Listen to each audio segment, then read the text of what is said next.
Hello, everyone, and welcome to our first cultural landscapes walk of the year. This is fantastic opportunity for us to get to know our context and our position in East London, and to become aware of the growing cultural landscape around us, which we are part of and which we help to create with our imaginative, entangled engagement.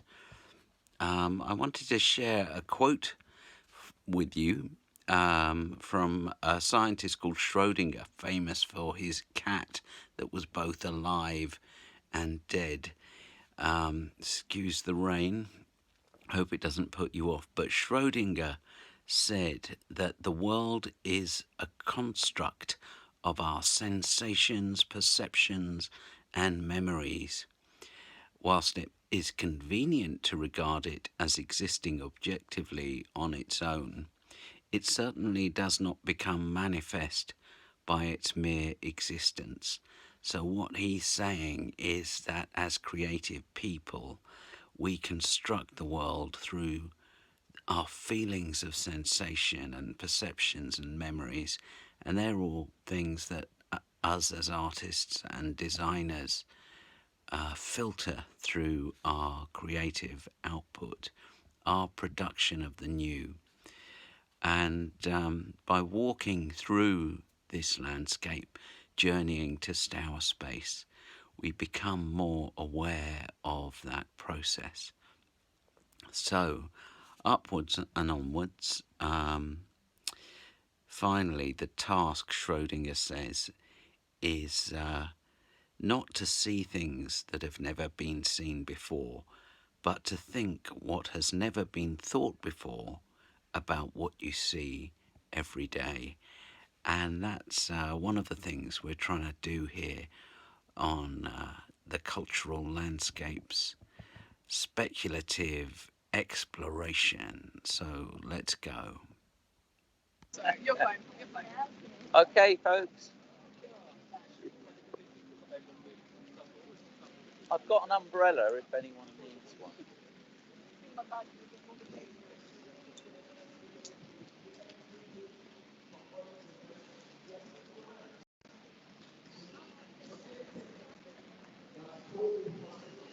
Feel I do like the rain. alive. I like the rain when I don't have a bag full of my sketchbook. Yes. Important things to me. Yeah, I don't think I can use my camera today. that's Yeah. all mental stuff, isn't it?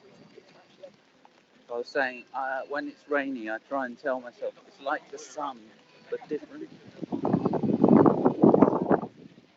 So, yeah, it's raining, but we have a digital waterfall to remind us of the sensation of rain.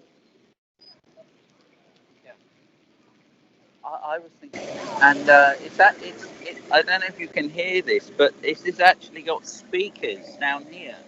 Speakers conveying the sound of waterfall, uh, even though this part of Westfield doesn't have a roof. We have got the sound of rain, and then the sculpture. It's interesting because public art is not normally this abstract or so much about sensation. It's normally about recording identity and reflections about rain and sensations and the beach under the paving stones, and how sensations remind us of the actual experience of engaging with the world. Okay, signing off for 10 minutes. Okay. I mean, it's not me, myself. Yeah. It's my boyfriend. He's Yeah. a DJ producer. Yeah. We create this. There's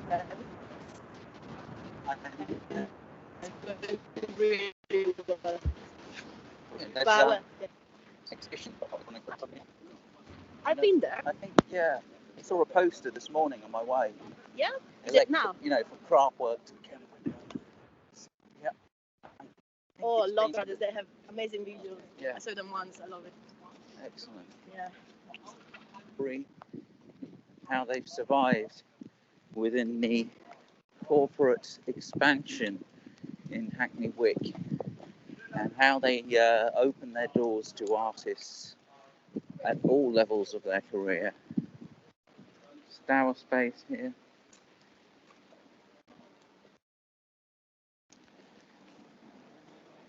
Excellent. I'm going to go and ask Kane to come and meet everyone. Word liminal, the in-between realm. And you've all experienced that feeling of in-betweenness as you go through your day. Sometimes you feel very much engaged with a logistical task, but at other times you're in between. And the weeds are somehow an embodiment of that. And they have a resilience. And Stour Space has a similar resilience. They've stayed here in the corporate development and remained.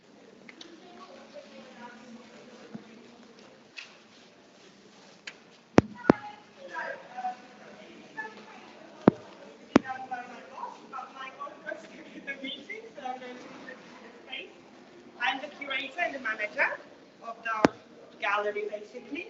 But the building is not just a gallery on the ground floor. The building has 3 floors over there, and they have artist studios. So we've been here for 11 years as a building, cultural enterprise, an actual town hall for Hackney Wick at some point. So basically what we do, we support local artists. By local artists, I don't mean local just from Hackney Wick, but local from East London as well. And the ones that are having, they have any connections to Hackney Wick and Fish Island all around. So as I mentioned, we have been here for 11 years, but on the 23rd of July, we opened the second gallery on the other side of Hackney Wick, which is maybe 10-minute walk from here. It has a very similar structure, studios on the top, and there is a little cafe as well, I think, here. And in the back, there is a separate gallery space, so maybe you want to have a look at that. Do you know what I'm talking about? I've never been to that one, so that's new to me. It's called the Baths. It used to be a public bath for people from, actually it was opened in 1934 as public bath, so you have 2 entrances, one for women, one for men. Well, it doesn't work like that anymore. Yeah. And I got once, I found a lady that was actually standing in front of it, didn't know which way to go. I was like, I couldn't go any entrance because she was beside me. Oh my God. So that kind of structure of the building and the character is playing as well with the whole what we do actually, the whole thing that we do. So basically, the gallery, maybe I can talk about gallery, you artists and students of fine art and art history, I guess, maybe it's something like that. I am a student of art history as well. I'm finishing my first degree, and bachelor degree, so I'm writing a dissertation this year. So we'll be struggling with the time being here and curating and stuff.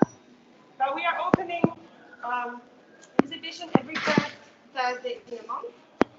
So we're going according to the Whitechapel concept of first Thursday. I think you know all about that one. So Can you explain what that is? The first Thursday? Yeah. Well, if you're following this concept, you open an exhibition every first Thursday.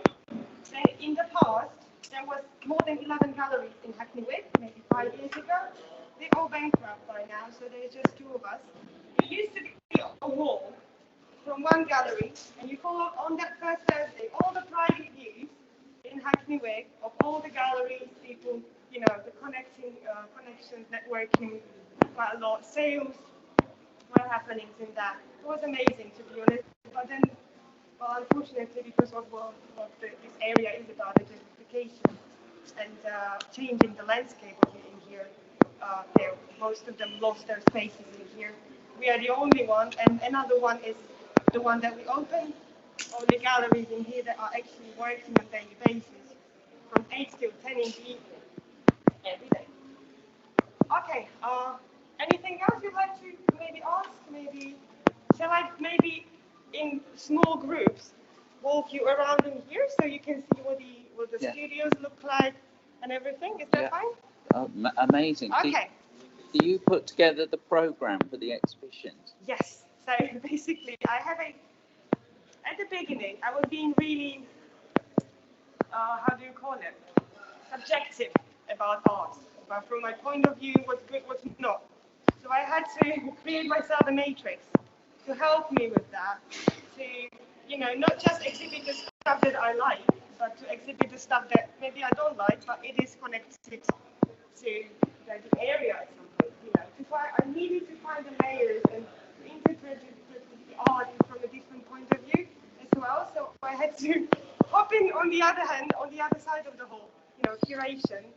And yeah, well, it's not my personal opinion right now. I have to go through every submission of the artwork or of the artist proposal, put it in matrix, and then I have to plan all the exhibitions ahead a year, I guess. Well, this year it wasn't very successful because we had to close for some amount of time, and now we can't do private use. So, for example, these exhibition days in here, Olivier Adam, maybe you know Dolly Ollie. It's an East London collective of two people, actually. It's a duo, and they make sculptures all over London. They were really happy. They make really happy, colourful sculptures. Being commissioned for the gardens, and sorry, what's the name? It's Dolly Ollie. Dolly Ollie. Just have a look at it. It's amazing. But I saw it and I was like, okay, but what would be interesting? It would be if we actually split the duo and show just one of the artists, because they both do something. They both do something together, but as separate artists, they are completely different. They have completely different focus. So, well, Olivier's art is amazing because he does stuff from the material that he finds on construction sites, from in the rubbish, and all this stuff. He makes it something really, really nice. And then there is this chandelier that was put yesterday by London Craft Week guys, Hackney Quest, community organization. So that's a very different thing, and I was struggling to curate it together. Even for that week, they're going to be exhibiting it. All of the material is recycled, but in my opinion, and I was thinking about it quite a lot, this is not the final product that he made the art from. That one is already, like half of it are, for example, milk lids from the milk bottles and all this stuff. That's already a product that's been reused. This is just the material that is being reused. And that was a big question for me, how to curate this kind of stuff. Awesome. And how many artists are in this show? In this show, basically just two. This is two. Helena Doyle over there, and this is Olivier Adam. Yeah. It is Dolly Ollie. Dolly Ollie he's a collective. Yeah. Two people, but I split them. Okay. Yeah. I left so Marie this is then not together. It's not a collaboration. Yeah. It's just as a separate artist that has a different focus. Okay, that's really interesting. Yeah. So basically this is one of very first sculpture exhibition, just pure sculpture that I've done since I've been here. I came last year in October. So it was very interesting to curate it in a space because the space is really interesting, the industrial look of it. You have to work, if you want to be curators, the fact that you have to work with the space and you have to know the space very much before you put the artwork in. It's really challenging. So I'm still learning how to do it, and with every exhibition is different. And you just have to adjust with the artwork. So I never create a curatorial plan, the plan that you have for never, because it's not. It always ends up in a different way. So but you have to somehow adjust your thinking with every artist and every artist. Awesome. Yeah. So there are still artists in studios here. There is 30 artists in here, to be honest. There are 30. There are small studios, you can see them. They are sharing, maybe a table, maybe just there is upstairs, there is a ladder maker. Over there, well, we call it, it's a Robin, she has a huge jungle in there, which is a plant. The guys over there is an open studio. There are 5 artists sharing it. They're not there all together because it's too small anyways, and they work during the different times because not all of them are full-time artists, so they're renting the studios in here. So there is origami maker just above us. So there is kind of very, very different various artists all around us. So jewellery makers, really, really famous ones especially. They make stuff for Vogue and all this. You've done marvellous to stay the whole journey. Here we all are, up in the rafters at Stour Space. I think that was very kind. She was, because she had to stand in for the director, who wasn't here. So it was really generous of her to just share all that. And she's still at college, I think, so she's still learning. She's never had to speak. Finished the first year. Did you say she's just finished the first year? Yeah. No, she'll be there last year. She's writing a dissertation. She might be doing an MA.